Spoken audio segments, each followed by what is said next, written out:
for lunch. We were blown away by the food and the service. The restaurant has an inviting atmosphere and a dynamic vibe. Over the years, Lionel has catered most major LA's newest soul food restaurant is getting spectacular reviews. Great place with amazing food. The Sunday champagne brunch is fabulous. I saw the place on IG. We tried it for lunch. We were blown away by the food and the service. The restaurant has an inviting atmosphere and a dynamic vibe. Over the years, Lionel has catered most major Black events in Los Angeles, including all of our KBLA Talk 1580 gatherings. But now he has his own spot, Lionel's Soul Food Cuisine, and you need to check it out at 8501 South Vermont Avenue in Los Angeles. Oxtails, baked or fried chicken, meatloaf, turkey chops, pork chops, catfish, short ribs, and all the fixins. Collard greens, mac and cheese, yams, red beans, black-eyed peas, and more. And of course, hot water cornbread, satisfying drinks, and delicious desserts. Lionel's is a great place for brunch, lunch, or dinner. If it's good enough for us, it's good enough for you, because we've got your black. So, head on over to Lionel's Soul Food Cuisine at 8501 South Vermont Avenue in Los Angeles and tell Lionel you heard about it on KBLA Talk 1580.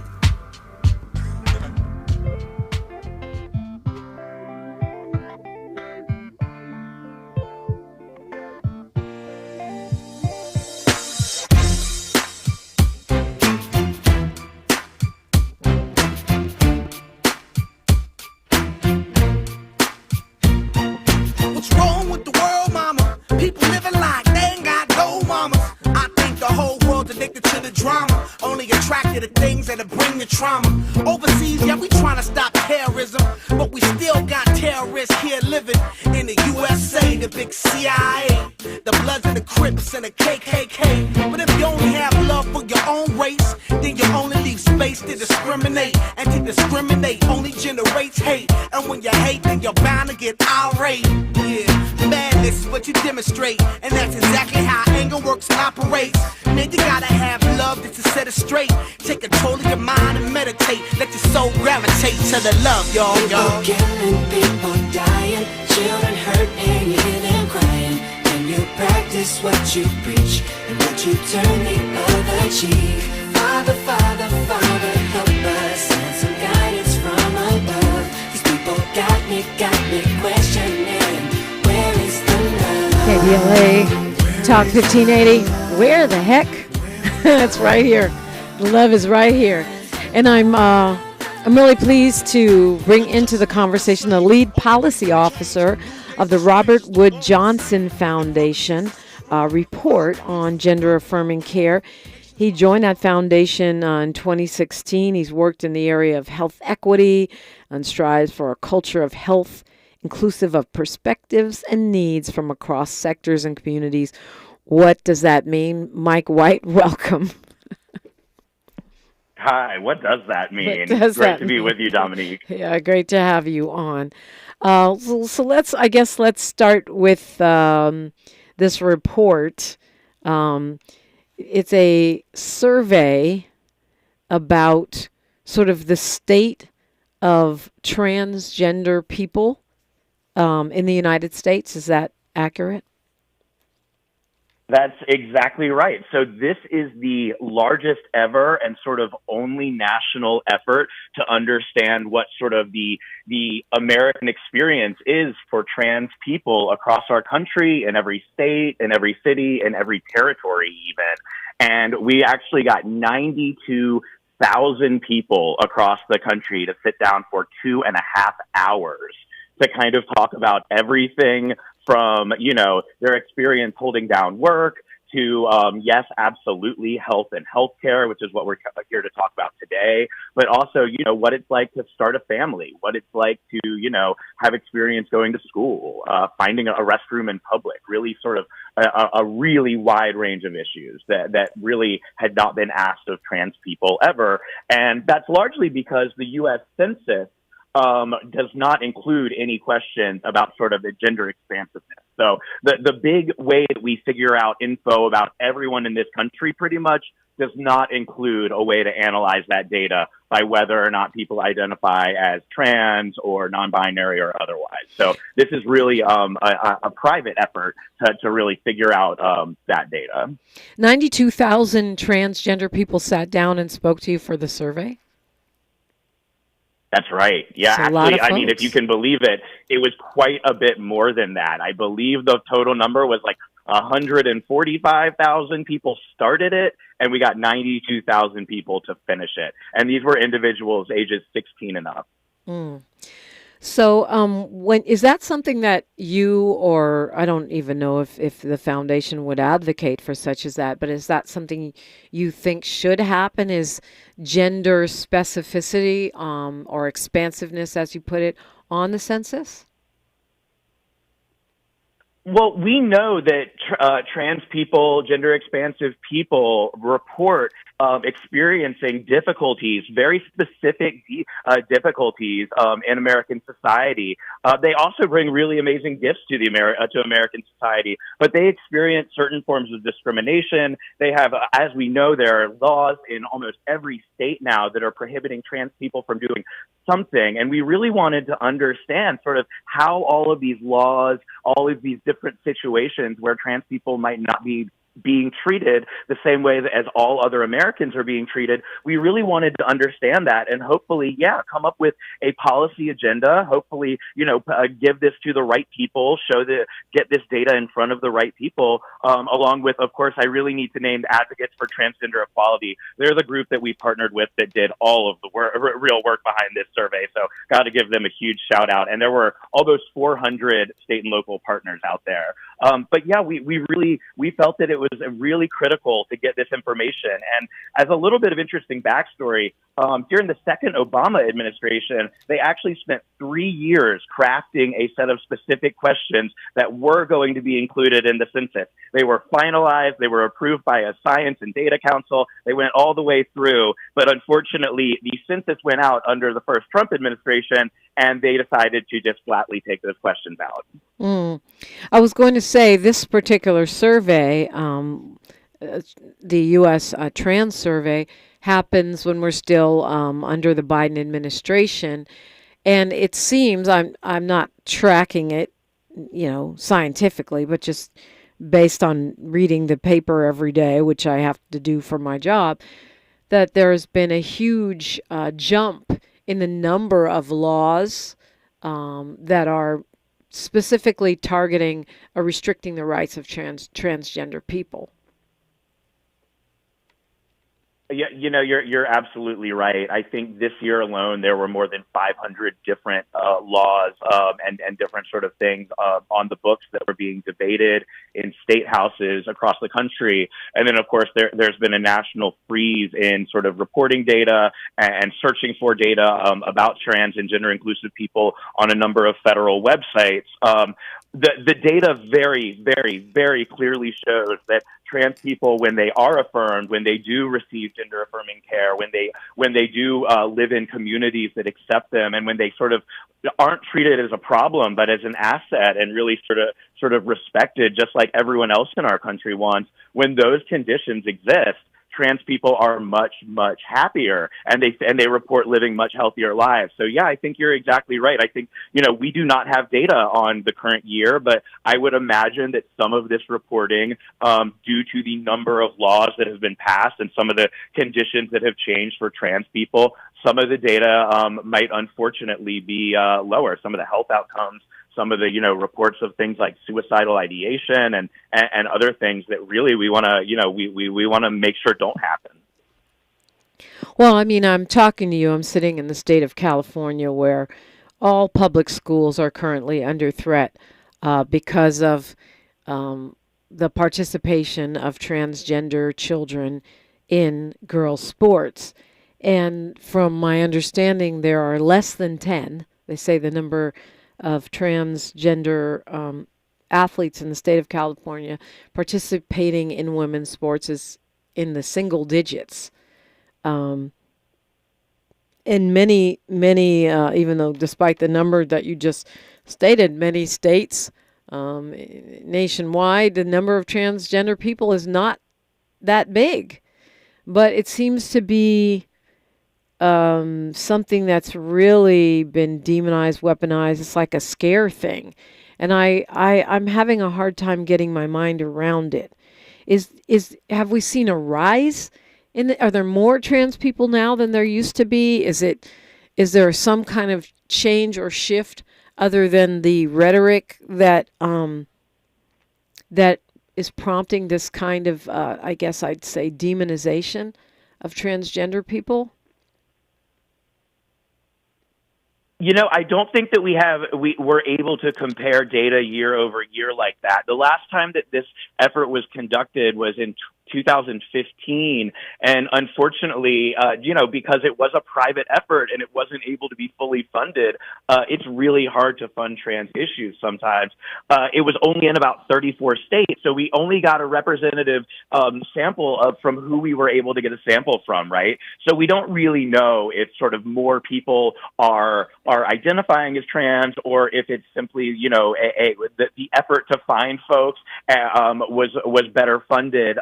But we do know that trans people felt, that and gender expansive people felt that they needed to sit down for, as I said, 2.5 hours because they had that much to say about their experience. And, I think to your point about the sports thing, that was not something, that was covered in this survey, largely because it is such a singular and sort of non-statistical issue. It just isn't a thing that happens out there. And one of the reasons I think that this survey is so important, one of the reasons, this was originally going to be the 2020 U.S. trans survey, but COVID hit and it became very difficult to get sort of in-person time with people, and it took quite a while. But one of the reasons this data is so important is because so many policy decisions are being made on behalf of trans people without any data whatsoever, with boogeyman data, as I like to say, but really like with absolute, I don't know if it's fraudulent, but it's often extremely anecdotal,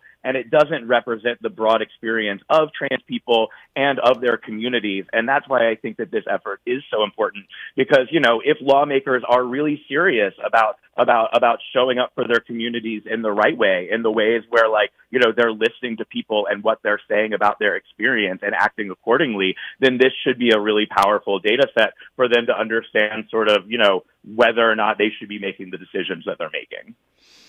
800-920-1580 if you got a question or want to join the conversation. Eric White is my guest. He's one of the folks behind the U.S. Trans Survey. We're talking about the state of transgender folks, transgender equality in America and beyond. It's KBLA Talk 1580. KBLA Talk 1580 is an intervention. When we come forward, includes you. KBLA Talk 1580, turning pain into power. 1 2 1 2 1 2 1 2. You ready? Somebody make some noise in this joint. KBLA Talk 1580 celebrates its 4th anniversary this year on Juneteenth. Here we go again. Hard to believe 4 years has gone by so fast. Oh my God. But here we are, still standing, still loving and serving our people as best we can. Yeah, that's what I'm talking about. To celebrate our 4th anniversary, we have 4 big events, and you're invited to all of them. She got a lot to say. Let's do this. Let's get it on! On Wednesday, June 18th, we go live on C-SPAN for the 2nd consecutive year with our Climate Justice Plus Black Health Symposium. Tavis Smiley will moderate an all-star panel of thinkers and influencers as we continue our vitally important climate justice work. Hey, Tavis Smiley, hold the bomb. On Thursday, June 19th, you're invited to join us as we celebrate Juneteenth and our 4th anniversary. There'll be plenty of food, fun, great music, good vibes, and all of your favorite KBLA Talk 1580 hosts will be there. Yeah, man. Flip the beat. On Saturday, June 21st, there are 2 big events you're invited to attend. I can't wait to hear it. This year, KBLA Talk 1580 continues its annual partnership with the Empowerment Congress for a community celebration and dialogue to educate, engage, and empower. This year's theme is Resilience in the Face of Chaos. Can't wait to see what's up next. Y'all ain't ready for this. And new this year is our State of Black Women in Los Angeles Symposium, moderated by Dominique DiPrima. DiPrima with a luncheon to follow. Dominique will be leading a dialogue with some of the most impactful Black women leaders in Los Angeles, and you're invited to join. This is it. All of these events are free, but seating is limited, so you must register in advance at our KBLA1580.com website, where you can find all the details you need about each event. Check it out. It's our 4th anniversary, and we would love to celebrate it with you. I love you guys so much. There's nothing you can do about it. We're KBLA Talk 1580. The only Black talk radio station west of the Mississippi. Thank you for having our Black. Happy anniversary, KBLA. Love you. The IRS finally caught up with Louie. I hadn't paid my taxes in 8 years. I owe the IRS a lot of money. Louie was in deep trouble. We're going to take your house, put a lien on your bank account, garnish your pay. They don't care. They're going to take your paycheck. Louie found out about Optima Tax Relief, the leading tax resolution firm. A-plus rated by the Better Business Bureau, they've resolved over $1 billion for their clients. Optima Tax, they help me. They calm me down. They make me feel comfortable, and I trust them. Louie has a lot to be thankful for. I don't owe the IRS anymore, and I'm able to live a comfortable life, a lot better life. It was because of Optima Tax. For tax help you can trust, call Optima now for a free consultation. Take it from Louie. If you owe the IRS, don't go it alone. Give Optima Tax a call. They can help you. Call 800-919-9077. 800-919-9077. 800-919-9077. Optima Tax Relief. Testimonial from an actual client. Some restrictions apply. For complete details, please visit OptimaTaxRelief.com. Thanks for waking up with Dominique DiPrima on KBLA Talk 1580. Reading two things at once there. Mike White is my guest. He is lead policy officer of the Robert Wood Johnson Foundation. We're taking a look at their report on Gender Affirming Care. USTransSurvey.org is where you can find it if you want to look for yourself. USTransSurvey.org. And I just, looking at the state of transgender equality in America, it seems like it must be, I'm looking at some of your survey results, and it seems like it must be difficult right now because I feel like transgender people and fat people are like the two groups that it's still considered okay to discriminate against by many in the public. That's my perception. You know, I think there are probably more groups than that, but unfortunately, I think it is very real that trans people, at this point, I think people do feel, comfortable sort of legislating against them right now. Yeah.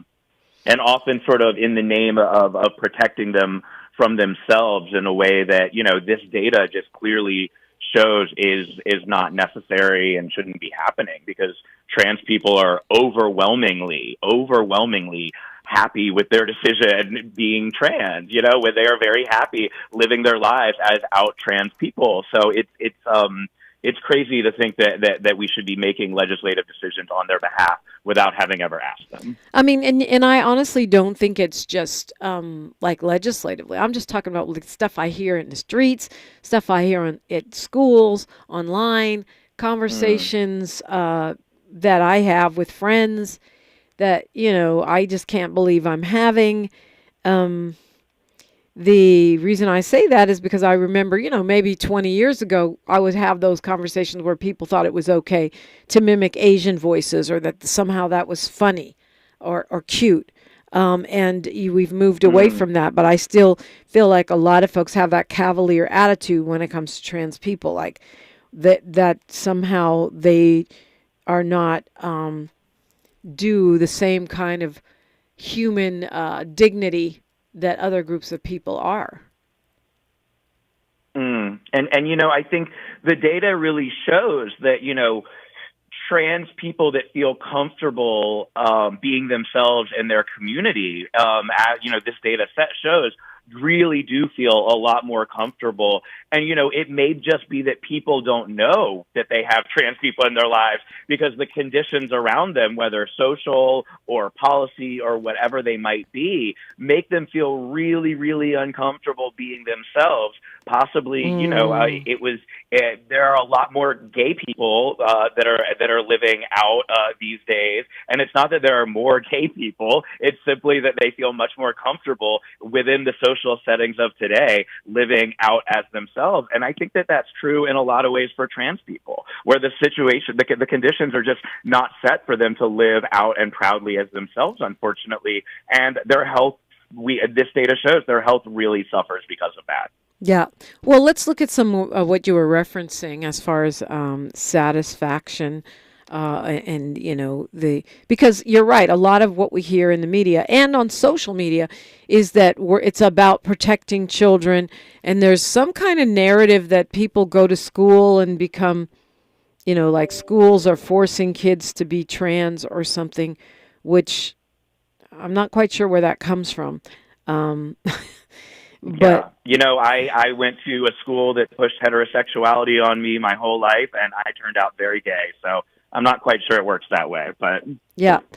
But looking at the USTranssurvey.org, looking at some of the data here, one of the most striking things is this: the satisfaction that your survey participants show with their hormone therapy, their surgery, and their gender transition. It's pretty overwhelming data, actually. Yeah. Dominique, I think something that's really important that sort of leads into this data that does really help people understand this a little bit better and demystify it, right, is that I think there's this really frustrating and inaccurate narrative that people just sort of magically decide that they are trans overnight. But, it is something that, in my understanding, and that the data shows is really a series of really methodical realizations and decisions, sometimes starting at a young age, sometimes starting a little bit older in life. But, it's not like people wake up one morning and decide, that they're going to fully, medically transition. That's just not sort of the way, that the data shows that sort of the thought process plays out for people.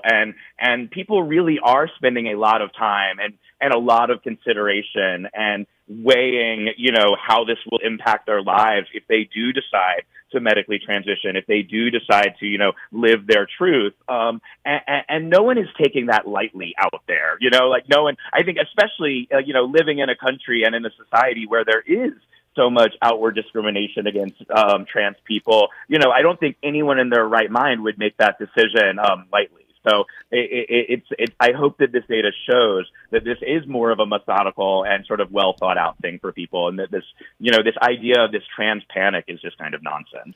Well, I think one of the reasons people feel that way is because maybe, to your point, people are more comfortable being open with their transgender identity. So as a result, it seems like there are more trans people, and whether it's celebrity kids or high profile trans celebrities themselves, it seems like there's more. So we consistently hear that this is an agenda and that kids are being pushed to be transgender, and so I think there's a fear that like somebody's coming for your child or for your family member to convert them into a transgender person. Yeah, and just bringing it back in the same way that people either are gay or aren't gay. People are either going to be trans or they're not going to be trans, and we can either provide safe, supportive environments for them to explore who they are without stigma and prejudice, and hopefully they'll survive, or we can provide really, really dark situations where people have to find out everything for themselves, and they have to, they may have to move to a different city or a different state where they are feeling more comfortable, or even a city or a state where they're able to receive the proper treatment, medical treatment, and trans-related care that they want, because maybe their state or city isn't doing it. So, there are really material, costs to it. So those are all really big things that folks are considering. Yeah, we only have a couple minutes to news and traffic and sports, and we'll continue on the other side. But 94% of folks that you surveyed who lived at least some of the time in a different gender than the one they were assigned at birth, who were in some kind of a gender transition, said they were a lot more satisfied or a little bit more satisfied with their life. What does that mean? What does that mean, or what do you take from that? I think that's that in so many ways is everything, right? Like that's, I think that, the best way to understand whether or not people are healthy and happy with their own lives is to ask them themselves. And one of the ways that we help to make people really comfortable getting to that point in this survey process is that it was led entirely by, a team of trans researchers. All the questions were designed by trans folks. All of the lead researchers and Science Council and everyone sort of involved, was a trans person, had lived the trans experience. So they knew the questions to ask people. And I think, satisfaction with your own experience in life is such a critical indicator. I could get into the really sort of nerdy biomedical stuff behind it, but we know that when people are happier with their lives and freer to make their own decisions, there are like actual biomedical effects that has on your life, on your cholesterol, on your cortisol levels, on sort of how long you live. There's this thing called weathering where, when you live in really stressful situations your whole life, it actually rubs the years off of you and makes your body act older. And, living under sort of these negative laws, these prohibitive laws that prohibit trans people from accessing care, from living as themselves in public spaces, from holding down jobs, when those laws are in place, and satisfaction goes down, you can just kind of understand what that satisfaction is a proxy for. It's like, am I satisfied with keeping a job? Am I satisfied with my health? Am I satisfied with all these things? Continuing this conversation after news, traffic, and sports, I'm Dominique DiPrima for KBLA Talk 1580. She's reclaiming her time on KBLA Talk 1580. More First Things First with Dominique DiPrima when we come forward. So if you just playing around, you need to tell your girl, take a 5% home, and that's real. Stop teasing me. Stop teasing me. I could change your life so easily. Rapper Drake is really feeling some type of way after seeing a Canadian politician go to a Kendrick Lamar concert in Toronto. Drake took to social media and called Canadian politician Jagmeet Singh a goof and then unfollowed him. Singh quickly apologized to the rapper, saying he went for SZA, not Lamar, adding that he shouldn't have gone to the concert at all. Back here at home, Kentucky has a new African-American heritage trail. Governor Andy Beshear says the goal of the trail is to preserve history while boosting tourism and local economies. A black juror was replaced with a white alternative in the Sean Diddy Combs sex trafficking trial. The defense isn't happy about the decision. They say it's going to make the jury less diverse. Get BIN News Now on demand 24/7 on the iHeartRadio app.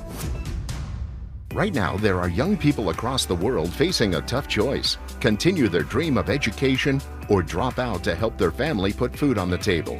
You can help change their future in a single moment. See how far your support can go at unbound.org. Is this the time? This is the KBLA Sports Minute with Ray Richardson. Both of LA's Major League Baseball teams got a win last night. The Dodgers beat San Diego 6-3. Shohei Ohtani had his first pitching performance in almost 2 years. Ohtani pitched the first inning. He gave up 1 run and 2 hits. At the plate, Ohtani had 2 hits and 2 RBIs. The Dodgers and Padres meet up again tonight at Dodger Stadium. The Angels beat the Yankees 1-0 in 11 innings in New York. Angels manager Ron Washington used 6 pitchers to keep the Yankees scoreless. The Angels and Yankees are back at Yankee Stadium tonight. The Oklahoma City Thunder are 1 win away from their first NBA championship in franchise history. The Thunder beat Indiana 120-109 to take a 3-2 lead in the best-of-7 NBA Finals. OKC got a career-high 40 points from Jalen Williams. Shai Gilgeous-Alexander dropped 31 points and 10 assists. Game 6 is Thursday night in Indianapolis. No debates, no speculation, just the info you need. That's your KBLA Sports Minute. I'm Ray Richardson on KBLA Talk 1580. Thanks for starting your morning off with a voice that speaks truth to power and the powerless, getting to the heart of what matters most in our community. This is where authentic conversation meets real action. From breaking news and politics to culture and community solutions, this is where you hear perspectives you won't hear anywhere else. This is where we come together, get informed, and make change happen. You're inside First Things First with Dominique DiPrima on KBLA Talk 1580. Good morning, sunshine. You make my day. Every mother deserves a healthy and joyous pregnancy and birth, and every baby deserves to thrive. That's why the Los Angeles County Abundant Birth Project is here. The Abundant Birth Project is a guaranteed income program that provides cash during pregnancy to pregnant individuals at the highest risk of preterm and low birth rate babies. Although program enrollment has closed, our commitment to Black joy and thriving continues. Through tailored services that foster mental well-being and community-based resources, we provide care and support during pregnancy and after the baby is born to help build brighter futures for our families. Join us in celebrating abundant births in LA County. For more information, please visit abundantbirthproject.org. abundantbirthproject.org. KBLA Talk 1580. We've got a lot to talk about. KBLA Talk 1580 reminds you that we keep us safe. Every girl deserves a chance to shine. That's the belief behind Forgiving for Living, Inc. Since 1999, this organization has been empowering at-risk girls ages 13 to 18, helping them overcome behavioral and mental health challenges. Founder Wendy Gladney's personal journey inspired the mission to give girls hope and purpose through the power of forgiveness. Through their ambassador program, workshops, and annual conference, Forgiving for Living has touched over 3,000 young lives, providing mentoring, life skills, training, and tools for building self-esteem and confidence. You can make a difference. Visit forgivingforliving.org to donate, volunteer, become a mentor, or find help for a young girl in need. Forgiving for Living, Inc., building brighter futures for young girls. Visit forgivingforliving.org today. This is a community call to action from KBLA Talk 1580. Find a righteous rage and don't be afraid to say what you see. We're KBLA Talk 1580. We are, and we're glad that you are here. Mike White is with us. And we are talking about the state of transgender equality. Mike's got his MPH in Population and Family Health from Columbia University's Mailman School of Public Health. He's got a BA in Journalism and Photography, and he is lead policy officer of the Robert Wood Johnson Foundation report on Gender Affirming Care. We started looking at some of the, just a little bit of the data that's here. But I wanted to circle back a bit. Gender expansive people. I'm assuming that everyone knows what that means, but maybe that's not right. Maybe we need to get to that. Yeah, that's a really good point. Thanks, Dominique. I think, by gender expansive people, we just mean people who don't identify by sort of the gender marker of their birth. That's sort of on their birth certificate. So it could be people that identify as non-binary. It could be people that identify as trans. It could be people that identify as some other thing. And I mean, what does it mean for those folks? I mean, I know you can't speak for everybody, but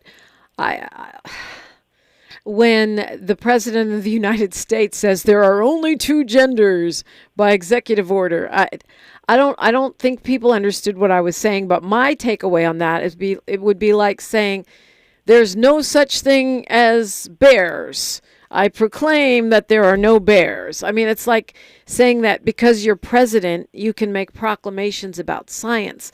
That's how I read it, but I just wonder how it's landed from your perspective. Yeah, it is. I think you're exactly right. I don't think that anyone can sort of legislate or proclaim anything into existence in that way or out of existence in that way, thankfully. America is not the first country to, have sort of anti-trans and anti-queer sentiment. And there has been anti-queer sentiment in America that has been running through society for a very long time. And if anything, I think we could maybe look at sort of the big win on gay marriage as a blip in that situation. So, I think, overall, queer people in America have and continue to be discriminated against, but that does not make queer people non-existent. I think queer communities, trans people, trans communities are still here. They're still thriving. They're still, trans people are still going to work every day. They are still taking their kids to school every day. They are still living in society. But, every time someone comes out and tries to make a law to sort of discriminate against them or to quote unquote protect other people against trans people or this trans agenda that keeps getting talked about, that does make their lives harder. That makes them have to do things like consider moving out of state in addition to holding down their job. It makes them have to consider, how to take their friend or their brother or their sister to, out of state to get medical care because maybe the state that they're living in no longer offers medical care to trans people that's gender affirming. And there are a lot of states right now that are absolutely pushing back against this federal proclamation. And that's a really great thing to see. But frustratingly, it also gives a lot of cover for states that are already sort of more oriented to passing these laws to do more of that kind of discrimination. So, I think it really is falling on communities to take care of themselves in a way that is, frankly, very scary. Yeah, it is. I hereby proclaim you don't exist. Oh, okay, thanks. To me, it's just like, it's surreal. It's nonsensical, but I know that it has real world consequences. We've got a bunch of questions here in the YouTube chat. I don't know if you're fine addressing them, but we'll take a stab at it. Anything you can always take a pass. Prester John wants to know, does the trans movement have an MLK-like leader? That's an interesting question, John. That is a fascinating question, and there are a lot of really incredible trans activists out there that are doing really incredible work, and it is certainly not my place to sort of king make or name someone as that person. But Marsha P. Johnson and Sylvia Rivera are two absolutely incredible, pivotal heroes in not only the trans rights movement, but in the entire queer rights movement, because the entire movement that ultimately led to a lot of rights for gay people, for gay men and women in the 70s and 80s was really started by trans people and by their frustration with how society was treating them. So, in a lot of ways, I think all queer people really owe so much of our sort of, our history and our legacy and our rights to trans people, particularly trans people of color that have done so much of the work and gotten so little of the credit. But yeah, I would say, Marsha and Sylvia really are two incredible people that have, come to mind. And then recently we lost an incredible trans activist named Cecilia Gentili here in New York City, who absolutely sort of revolutionized the way that trans people take care of themselves. When people would not house trans people, she said that we're going to fundraise and build housing for ourselves to take care of ourselves. So, there's a lot of sort of different avenues that activism takes right now in the trans community, but those are some of my heroes. Just some other conversation here. Morris Phillips says, whatever happened to each his own. Lemon Exhaustion says, it's just like left-handedness. And then Morris says, whoever controls the narrative controls the conversation, even if it's a false narrative. Prester John says, the guest is avoiding any mention of the biological harms of taking synthetic drugs for the rest of your life post-surgery. That this data does not really jive with that comment. Trans people live very long lives. They live just as long a lives as normal people. They get old in the same way that everyone else does. And I think that the largest danger to trans health is actually discrimination that leads to things like actual violence or having to live in situations where violence might have to be a part of their lives, or even self-harm, which is something that's a really huge part of, unfortunately, the trans experience when people live in parts of our country, in areas where they don't have access to supportive communities and gender affirming access. I think those are far greater and far better studied things to be worried about than the effect of synthetic drugs. And on that note, the survey found nearly 1/3 of respondents reported they were verbally harassed in the last 12 months because of their gender identity or expression. More than a third, 40%, said they were harassed online because of their gender identity and expression. And more than 10%, 11% actually, said they were that a family member was violent towards them in the same household because they were transgender. 8% kicked out of the house because of this.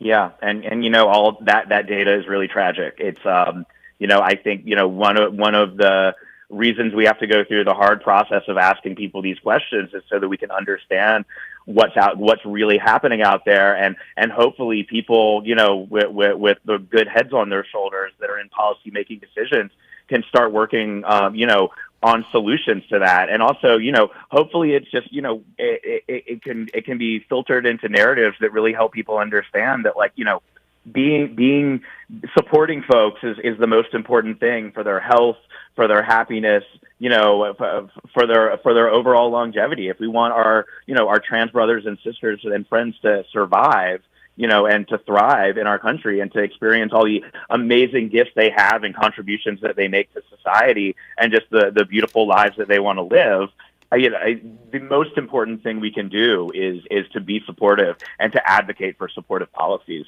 for trans people. Yeah. As opposed to the restrictive ones that we're seeing pop up everywhere. Right. Again, here to your question, John, 98% of respondents who are currently receiving hormone treatment reported that receiving hormones for their gender transition or identity made them a lot more satisfied. 84% were a lot more satisfied. 14% were a little more satisfied with their lives. So that seems to contradict that. I'm a big holistic health person. I'm not quite RFK level, but I think that there are, many of us who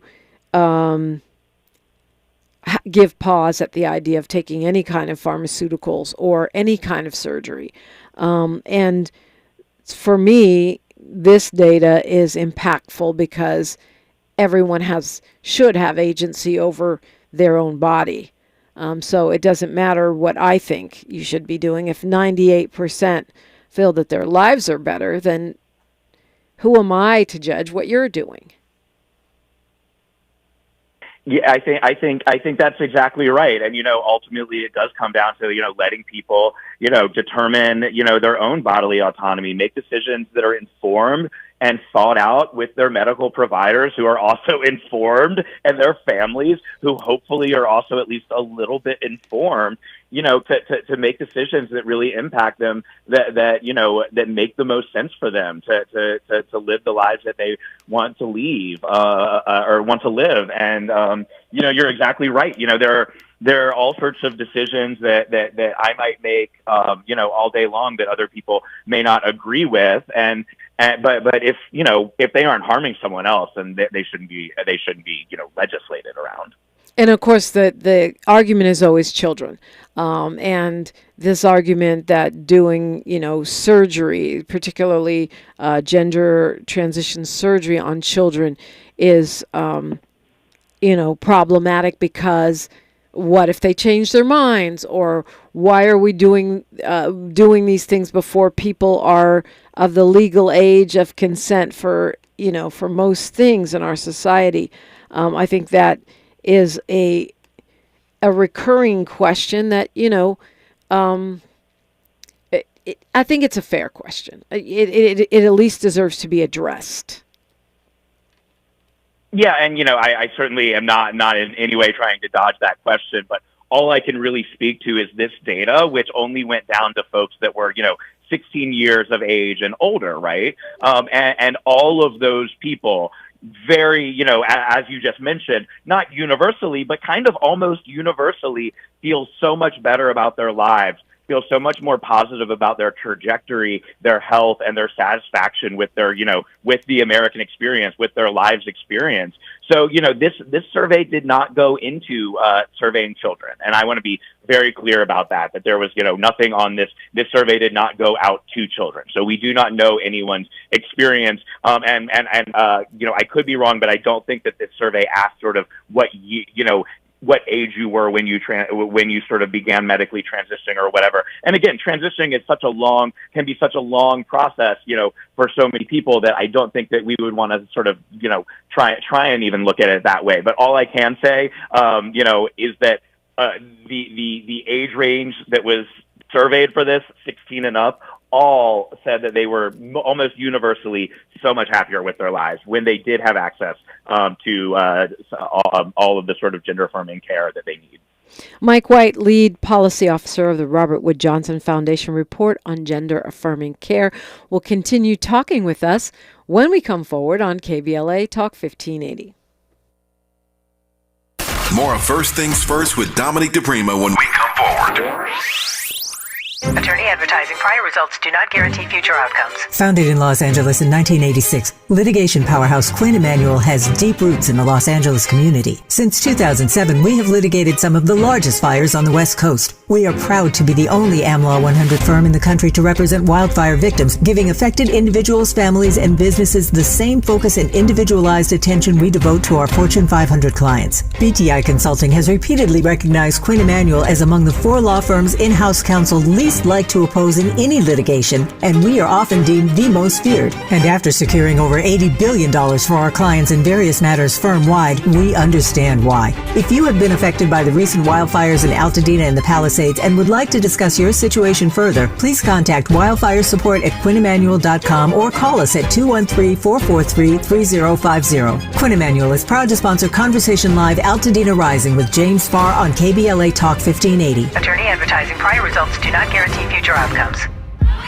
Are you ready to play? Then jump into the LA 84 Foundation's free Playday Block Party, a community celebration for all ages, including live music, dancing, LA's pro sports teams, great local food trucks, plus special giveaways for you to take home. Enjoy an exciting, fun-filled day for the entire family. Join us Saturday, June 28th from 10 a.m. to 3 p.m. at 2141 West Adams Boulevard. To register, go to la84.org. We'll see you Saturday, June 28th at LA 84 Foundation's free Playday Block Party.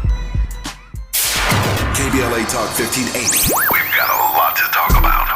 Imagine a Los Angeles where everyone can thrive, where communities have access to the resources they need to succeed. That's the vision of Detours Mentoring Group, Inc. They're dedicated to improving life in LA County by providing educational support, employment assistance, and spaces for community engagement. By 2050, they want LA to be the best place to connect, create, learn, live, and play. They're working toward an education system that's well-resourced and culturally responsive, becoming a hub for artists and innovators, and making sure everyone has access to healthy food, quality healthcare, and safe housing.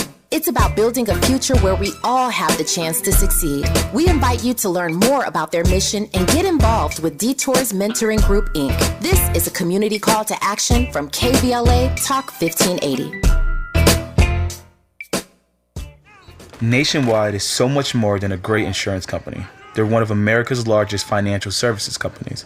Like how I'm more than Saquon Barkley, the NFL's reigning leading rusher. I'm also the NFL's leading husher. Shh, hush up back there. Wow, I might have just set the hushing record. Well, almost. For your insurance and financial needs, Nationwide is on your side. Nationwide Investment Services Corporation, member FINRA, Columbus, Ohio. Catch Prep is now enrolling for summer credit recovery in fall 2025. As South Los Angeles' top-performing high school in English, math, and college access, Catch Prep is welcoming all 9th through 12th graders to enroll now. Catch Prep offers a small, supportive, and safe learning environment to help all students succeed, so that all students feel valued, respected, and motivated to reach their full potential. For the past 20 years, Catch Prep has helped more students of color gain admission to top-tier universities, with our graduating seniors earning a total of $3 million in scholarships. more than any other school in Los Angeles. We are dedicated to helping all students turn your college dreams into reality. Catch Prep is now enrolling. Visit us online at catchhighschool.com or call 323-293-3917. Space is limited. Please enroll now for summer credit recovery and fall 2025. Call 323-293-3917 or enroll today at catchhighschool.com. The conversation continues right now with Dominique DiPrima on First Things First. Just this week, a man was found guilty of murdering a transgender woman in Philadelphia 5 years ago. Akhenaton Jones was convicted of murder of the 27-year-old Dominique Remy Fels back in 2020. Seems that black transgender women are constantly under attack. The military under President Donald Trump, Pete Hegseth, has banned transgender persons from being in the military. The Supreme Court, we are waiting for them to make some decisions. One of those decisions will involve bans on transgender care from the states. And just yesterday, I believe it was, that Donald Trump said that transgender people are the biggest domestic public safety threat. A fact he apparently pulled out of his backside because he offered no evidence to support that claim. Amid this backdrop, Mike White, I have to ask you, what are the supports that transgender folks need and want? Oh my gosh, yeah, and what a devastating backdrop. As you've sort of highlighted so well, it's a tragic time for trans people where they are being scapegoated and blamed for so many of the nation's problems, and frankly just sort of demonized in ways that don't make sense and aren't accurate and aren't right, and are making people like demonstrably less healthy, living shorter lives, and giving people permission to further discriminate against them. Trans people, one of the biggest pieces of data from this shows that trans people whose families are supportive, are open to learning, are open to being a part of their lives, and who still treat them like their family members and not like problems once they come out to them. It's really important for their overall mental health and for their physical well-being as well, for their long-term survival. People that live in affirming communities really do live better lives. And that also goes for all the states right now that are passing laws that are unfortunately making it harder to be trans, and causing trans people to sort of have to spend more money or go out of state to get services they can't find, or just have to live in really frustrating situations. But hopefully this data can get into the hands of policymakers to start reversing those situations. Hopefully this data can really be sort of a catalyst to really help people understand that, trans people, when they are affirmed and allowed to sort of blossom and thrive and be who they want to be, are absolutely a joy and a benefit to all of our society. And an incredible part of our society, and they are certainly not one of the biggest domestic threats to our country. That is a laughable comment, especially coming from that dude. But when you say local and federal government, I mean, what kinds of policies are we talking about that could be helpful rather than hurtful?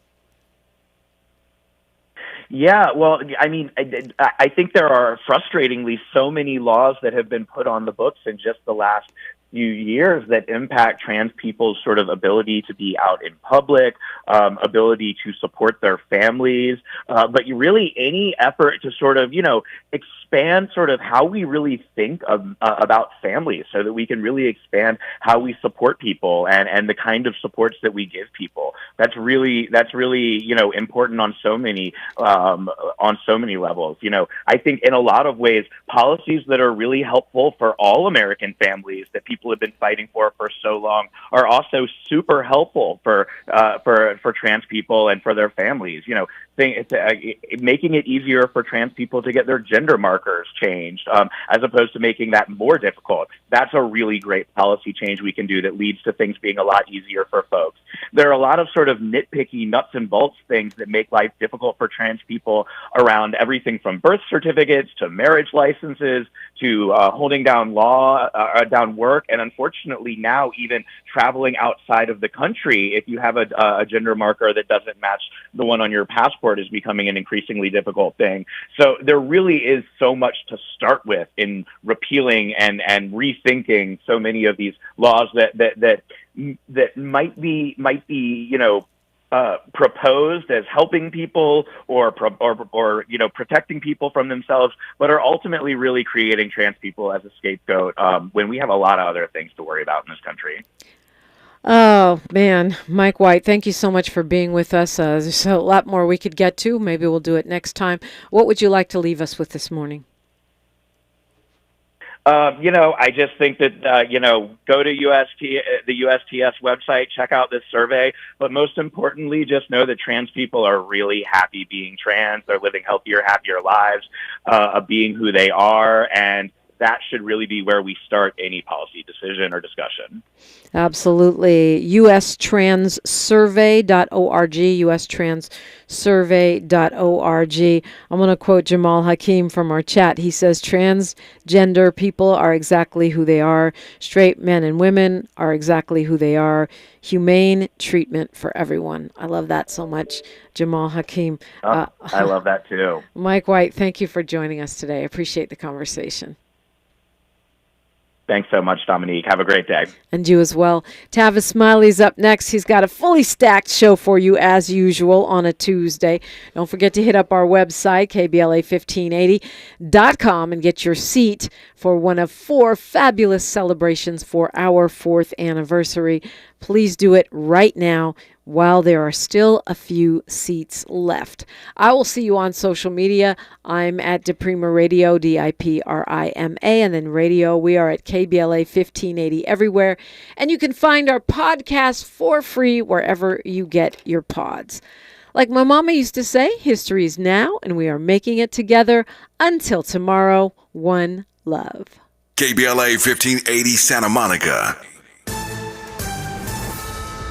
So if you're just playing around, you need to tell your girl, take a 5% home, and that's real. Stop teasing me. Canadian politician Jagmeet Singh a goof and then unfollowed him. Singh quickly apologized to the rapper, saying he went for SZA.